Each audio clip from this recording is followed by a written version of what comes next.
ভাবুন তো, একদিন চাঁদের মাটিতে একজন বাংলাদেশি নারীর পা পড়বে। সেই নারী হয়তো এই মুহূর্তেই মহাকাশ যাত্রার প্রস্তুতি নিচ্ছেন, রেডিয়েশনের ঝড় সামলে নিঃসঙ্গতার সাথে লড়াই করে ইতিহাস গড়ার লক্ষ্যে। তার নাম রুথ বা ইয়াসমিন। আর আজ আমরা জানবো তার অবিশ্বাস্য ও অনুপ্রেরণামূলক গল্প। রুথবার জন্ম বাংলাদেশে, এক শিক্ষিত বিজ্ঞান মনস্ক পরিবারে। ছোটবেলা থেকেই বই, দূরবীন ও রাতের আকাশ তার প্রিয় বন্ধু ছিল। ঘরের ছাদে বসে তিনি যখন আকাশের তারা গুনতেন, তখনই তার মনে জন্ম নেয় এক স্বপ্ন, একদিন হয়তো তিনিও মহাকাশে যাবেন।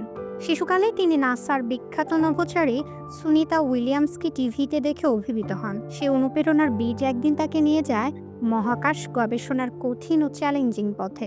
শিক্ষা জীবনের শুরুতেই তিনি অসাধারণ প্রতিভার পরিচয় দেন। বাংলাদেশের গণ্ডি পেরিয়ে তিনি যুক্তরাষ্ট্রের মাউন্ট হোলিওক কলেজে পদার্থবিজ্ঞানে পড়তে যান।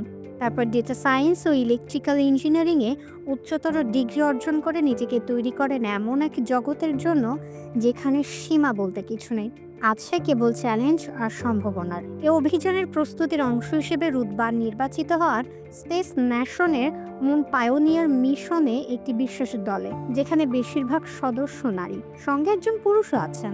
এই দলকে প্রশিক্ষণ দেওয়া হচ্ছে চাঁদে যাওয়ার জন্য। রুথবার দায়িত্ব ছিল ইভা স্পেশালিস্ট হিসেবে, অর্থাৎ চাঁদের বাইরের পরিবেশে কাজ করার জন্য বিশেষ প্রশিক্ষণ নেওয়া। তিনি শিখেছেন কিভাবে রেডিয়েশনের ঝুঁকি থেকে নিজেকে রক্ষা করতে হয়, চাঁদের মাটিতে কিভাবে দরকারি জিনিস খুঁজে বের করতে হয়, আর সংকটময় মুহূর্তে কিভাবে সঠিক সিদ্ধান্ত নিতে হয়। এ কাজ শুধু প্রযুক্তি বা বিজ্ঞানের জ্ঞান দিয়ে সম্ভব নয়, দরকার ভীষণ মনোবল, ধৈর্য আর নিজের উপর অগাধ বিশ্বাস। রুথবা বিশ্বাস করেন মহাকাশে যাওয়ার স্বপ্ন শুধুমাত্র বিজ্ঞান বা প্রযুক্তির বিষয় নয়, এটি নারীর আত্মপ্রকাশ ও ক্ষমতায়নের এক শক্তিশালী প্রতীক।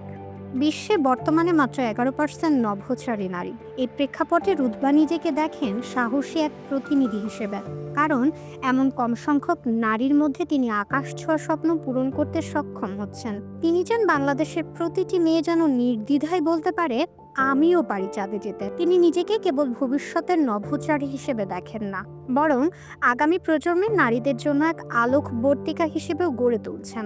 চাঁদ একদিন খুব দূরের ছিল, আজ একটি বাংলাদেশি নারীর সাহসে, স্বপ্নে ও সংগ্রামে সেই চাঁদ হয়ে উঠেছে এক নতুন গন্তব্য।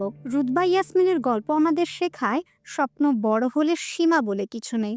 জেদনি খান, খবর প্লাস, ঢাকা।